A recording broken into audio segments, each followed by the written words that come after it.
Hello friends, welcome to my channel. कैसे हैं आप सब? आई होप आप सब स्वस्थ और मस्त होंगे और अपने एग्जाम की तैयारी अच्छे से कर रहे होंगे। तो फ्रेंड्स, आज की हमारी वीडियो का टॉपिक है एंजाइम और उत्प्रेरक में अंतर। ठीक है, ये आपके केमिस्ट्री का मोस्ट इंपॉर्टेंट टॉपिक है। मैक्सिमम 5 नंबर में आपसे ये पूछा आता है। ठीक है, कि एंजाइम और उत्प्रेरक में क्या डिफरेंस है, आप बताइए। ठीक है, अगर आपसे एग्जाम में पूछा है तो उसको आपको कैसे लिखना है, आज उसके बारे में लोग पॉइंट वाइज बात करेंगे। ठीक है, तो एंजाइम एक तरफ मैंने लिख रखा है, एक तरफ मैंने लिखा है उत्प्रेरक। ठीक है, तो अगर पहले हम लोग एंजाइम की बात कर लें तो एंजाइम में लिखा है कि एंजाइम प्रायः जटिल संरचना वाले नाइट्रोजन युक्त कार्बनिक यौगिक होते हैं जिनका अणुभार उच्च होता है।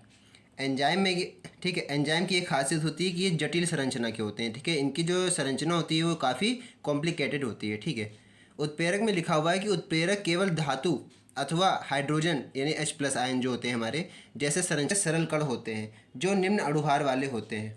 यहाँ से आपके 2 पॉइंट बन सकते हैं, लेकिन एक ही पॉइंट में मैंने इसलिए लिखा है क्योंकि मैक्सिमम आपको ताकि समझ में आ जाए।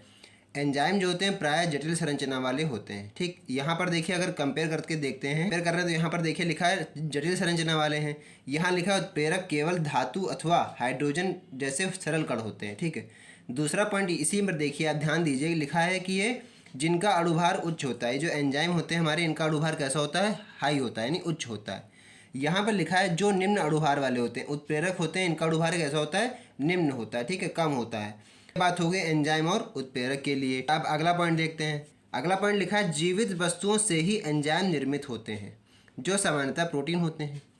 हमारे जो एंजाइम होते हैं वो किससे उत्पन्न होते हैं? जीवित वस्तुओं से। ठीक है, जो हमारी सजीव वस्तुएं होती हैं, जीवित वस्तुओं से एंजाइम निर्मित होते हैं, उसी से बनते हैं या उत्पन्न होते हैं, जो सामान्यतः क्या हो सकते हैं? प्रोटीन होते हैं। ठीक है, ऐसा हम लोग कह सकते हैं कि जो हमारे एंजाइम उत्पन्न होते हैं किससे होते हैं? सामान्यतः प्रोटीन से होते हैं। प्रोटीन ऐसे होते हैं जो कि जीवित वस्तुओं से ही उत्पन्न होते हैं। अगला यहाँ उत्प्रेरक में लिखा हुआ है इसी पॉइंट में कि ये अकार्बनिक या निर्जीव जगत के होते हैं। ये कैसे होते हैं? अकार्बनिक होते हैं। इससे पहले देखिए यहाँ पर क्या लिखा था कि ये कार्बनिक यौगिक है। फर्स्ट पॉइंट में देखिए क्या लिखा था, एंजाइम जो है वो हमारे कार्बनिक यौगिक होते हैं। ठीक है, यहाँ पर वो क्या लिखा हुआ है कि ये अकार्बनिक या निर्जीव होते हैं। अकार्बनिक यहाँ से लिया गया मान लीजिए, और ये जीवित वस्तुओं से होते हैं यानी सजीव, और ये निर्जीव। ठीक है, सजीव निर्जीव आपने पढ़ा होगा। ठीक है, तो ये अकार्बनिक या निर्जीव जगत के होते हैं। मतलब क्या है कि ये अकार्बनिक भी होते हैं और निर्जीव जगत से उत्पन्न होते हैं, ये उत्प्रेरक। ठीक, तीसरा पॉइंट है फ्रेंड, अगर उससे पहले आप चैनल पर नए हैं एक बार तो चैनल को सब्सक्राइब कर लीजिए ताकि मैं जो भी इस तरह की इंपॉर्टेंट वीडियो डालूं उसका सबसे पहले नोटिफिकेशन आपको मिल सके। ठीक है, ये मेरे हैंड रिटन नोट्स हैं, इसी तरह आपको सारे टॉपिक वाइज नोट्स मिलते रहेंगे। ठीक, तो तीसरा पॉइंट कह रहा है कि कार्य प्रणाली में एंजाइमों की अपनी विशिष्टता होती है। कार्य प्रणाली में यानी वर्किंग प्रोसेस इनका कैसा होता है? एंजाइमों का अपनी इनकी विशिष्टता होती है, अलग पहचान होती है, इनकी विशिष्टता अलग होती है एंजाइमों की अपनी कार्य प्रणाली में। ठीक, उत्प्रेरक में लिखा है कि उत्प्रेरक सामान्य रूप से सभी कार्य प्रणाली के लिए एक जैसा व्यवहार करते हैं। उत्प्रेरक जो होते हैं हमारे सामान्य रूप से सभी कार्य प्रणाली, जैसी भी कार्य प्रणाली होगी सभी के लिए उनका एक जैसा बिहेवियर रहता है। ठीक है, एक जैसा व्यवहार करते हैं। ठीक, अगला पॉइंट लिखा है फ्रेंड्स, एंजाइम पराबैंगनी किरणों से नष्ट हो जाते हैं। एंजाइम जो होते हैं हमारे कैसे होते हैं? पहली बात तो ये कार्बनिक होते हैं। कार्बनिक होते हैं इसलिए ये पराबैंगनी किरणों से नष्ट हो जाते हैं। ठीक है, जीवित वस्तुओं से बने होते हैं और अगर इन पर हमारी पराबैंगनी किरण पड़ेगी तो क्या होगा? किरणों से नष्ट हो जाएंगे। और पराबैंगनी किरण आप जानते हैं कहाँ से आती है? सूर्य के प्रकाश से आती है पराबैंगनी किरण। ठीक है, अल्ट्रावायलेट रेज जिसको हम लोग बोलते हैं, कहाँ से आती है? सूर्य के प्रकाश से मिलती है उनको। तो अगर सूर्य के प्रकाश से आएगी तो ये जो हमारे कार्बनिक पदार्थों से बने होते हैं यानी जीवित वस्तुओं से, सामान्यतः क्या होता है? प्रोटीन होता है, तो उसी से ये नष्ट हो सकते हैं। किससे? पराबैंगनी किरणों से। उत्प्रेरक में लिखा है कि ये पराबैंगनी किरणों से नष्ट नहीं होते। क्यों नहीं होते? क्योंकि ये अकार्बनिक होते हैं और दूसरी बात क्या है? ये निर्जीव जगत के होते हैं, तो इसलिए ये पराबैंगनी किरणों से नष्ट नहीं होते हैं, यानी अल्ट्रावायलेट रेज से ये नष्ट नहीं होते हैं। ठीक, तो इतनी सी विशिष्टता इंपॉर्टेंट है इनकी। आगे पॉइंट देखते हैं। अगला पॉइंट कह रहा है फ्रेंड्स, एंजाइम की सर्वाधिक क्रियाशीलता शरीर के तापक्रम पर निर्भर रहती है।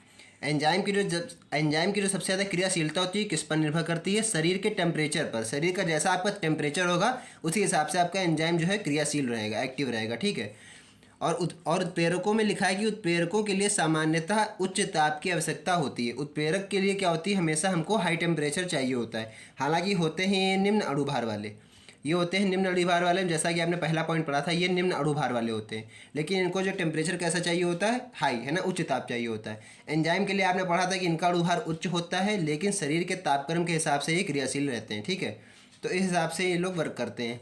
लास्ट पॉइंट देखते हैं, लिखा है ये जैव रासायनिक क्रिया के पश्चात नष्ट हो जाते हैं। ये जो जैव रासायनिक हमारी क्रिया होती है उसके बाद ये नष्ट हो जाते हैं। ठीक है, जो बायोकेमिकल हमारी रिएक्शन होती है उसको कराने के बाद ये नष्ट हो जाते हैं एंजाइम। लेकिन उत्प्रेरक में ऐसा नहीं। उत्प्रेरक में लिखा है कि ये रासायनिक क्रिया के पश्चात नष्ट नहीं होते हैं, भले ही इनमें भौतिक परिवर्तन हो जाता है। हालांकि ये नष्ट नहीं होते, लेकिन इनमें कुछ ना कुछ फिजिकल क्वांटिटीज़ इनकी चेंज हो जाती हैं, ठीक है, भौतिक परिवर्तन हो जाता है। तो इस प्रेरक हैं वो रासायनिक क्रिया में नष्ट नहीं होते हैं, लेकिन एंजाइम जो है वो हमारे रासायनिक क्रिया में नष्ट हो जाते हैं, जैव रासायनिक क्रिया में, ठीक है। प्रेरक में क्या होता है, नष्ट नहीं होते, लेकिन इनकी जो फिजिकल क्वांटिटीज़ हैं वो चेंज हो जाती है। ठीक है फ्रेंड्स, ये कुछ हमारे डिफरेंस थे एंजाइम और उत्प्रेरक में। आई होप आपने अच्छी तरीके से समझ लिया होगा और इसको अच्छी तरीके से कहीं नोट कर लिया होगा, ठीक है। नहीं नोट करा तो इसका आप स्क्रीनशॉट लेके रख सकते हैं, क्योंकि आगे बहुत काम आने वाला है, ठीक है। तो फ्रेंड्स, इसी तरह की इंपॉर्टेंट वीडियो के लिए हमारे चैनल को सब्सक्राइब कर लीजिए कि मैं इस तरह की जो भी इंपॉर्टेंट वीडियो डालूँ उसका नोटिफिकेशन आपको सबसे पहले मिल सके। और वीडियो अच्छा लगा हो तो वीडियो को लाइक कीजिएगा और इसको अपने फ्रेंड सर्कल में भी शेयर कीजिएगा, ताकि आपके फ्रेंड्स की भी हेल्प हो सके। तो फ्रेंड, बस आज की वीडियो में इतना ही। मिलते हैं नेक्स्ट वीडियो में, तब तक के लिए जय हिंद।